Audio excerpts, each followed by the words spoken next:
Hello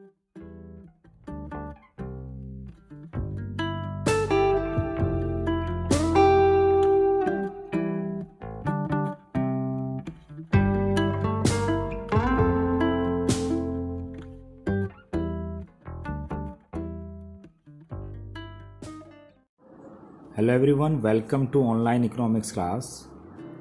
last video में मैंने आपको एक्सप्लेन किया है एक्सपेंडिचर मेथड, जहाँ पर हमने उसके डिफरेंट कंपोनेंट को अंडरस्टैंड किया था। And we also understand that by the help of that four components we get the GDP MP.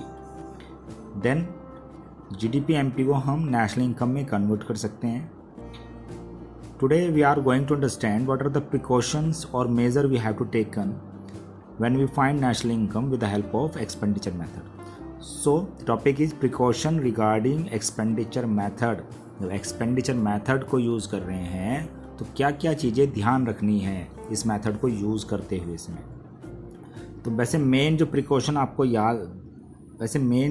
आपको ध्यान रखना है जब एक्सपेंडिचर मेथड यूज़ करेंगे, that is final expenditure is to be interpreted as expenditure on the purchase of final goods and services produced within the domestic territory of the country। मतलब हमें सिर्फ उस एक्सपेंडिचर को ही कंसर्न करना है जो कि फाइनल गुड्स एंड सर्विसेज के ऊपर किसी डोमेस्टिक टेरिटरी के अंदर। So expenditure on the intermediate goods and services is not to be taken into account। किसी भी ऐसे एक्सपेंडिचर को जो कि इंटरमीडिएट गुड्स एंड सर्विसेज के ऊपर हुआ है उसको हम कंसीडर नहीं करेंगे जब नेशनल इनकम फाइंड करेंगे by the expenditure method. Now let we discuss some other precautions which are given in your textbook। Number 1, जैसे मैंने अभी आपको कहा कि only final expenditure is to be taken into account to avoid error of double counting। अगर हम intermediate goods and services के ऊपर जो एक्सपेंडिचर है उसको भी काउंट कर लेते हैं तो वहाँ पर फिर एक प्रॉब्लम बन जाती है डबल काउंटिंग की। तो final expenditure is to be interpreted as expenditure on final goods and services.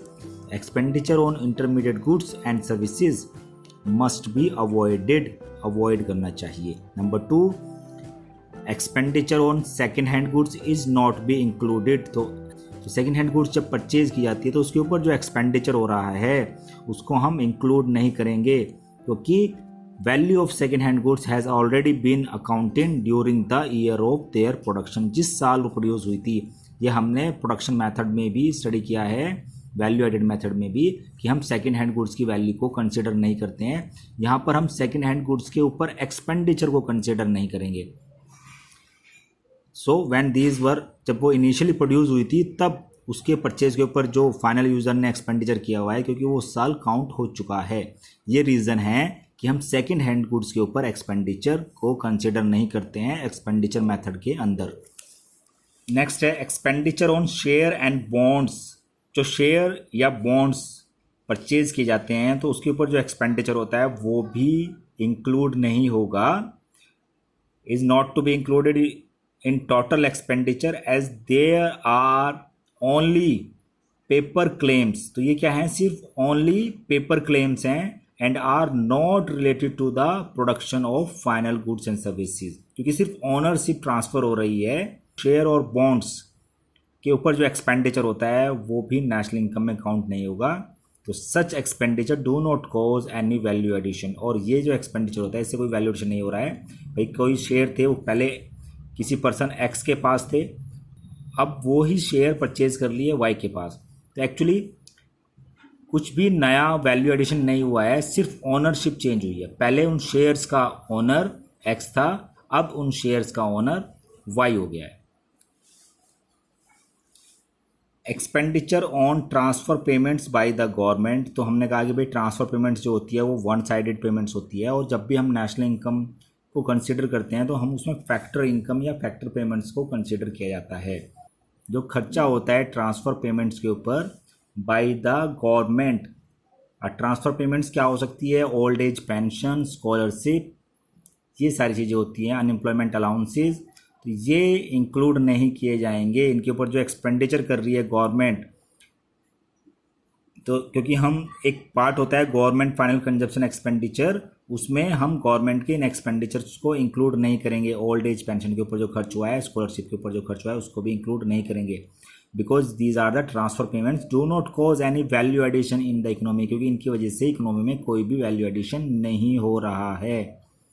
Imputed value या जिसको एस्टिमेटेड वैल्यू कहते हैं of expenditure on goods produced for self consumption should be taken into account. तो self consumption के ऊपर अगर कुछ खर्च किया है वो हम काउंट करेंगे, because these goods are reflected in the estimation of GDP, क्योंकि ये जीडीपी के एस्टिमेशन में रिफ्लेक्ट होती है। Also imputed rent and owner occupied houses should be taken into account. So imputed rent, ऐसे ही जो लैंड होती है उसको जो रेंट होता है किसी ओनर का जो अपने खुद का घर यूज़ कर रहा है, अपना सेल्फ ऑक्युपाइड हाउस, उसे भी हम नेशनल इनकम में काउंट करते हैं, मतलब वो जो खर्चा है रेंट के ऊपर उसे भी काउंट करेंगे। So imputed rent on owner occupied house should be taken into account. So these are precautions related to the expenditure method. So that's all for today students. Thank you. Have a nice day.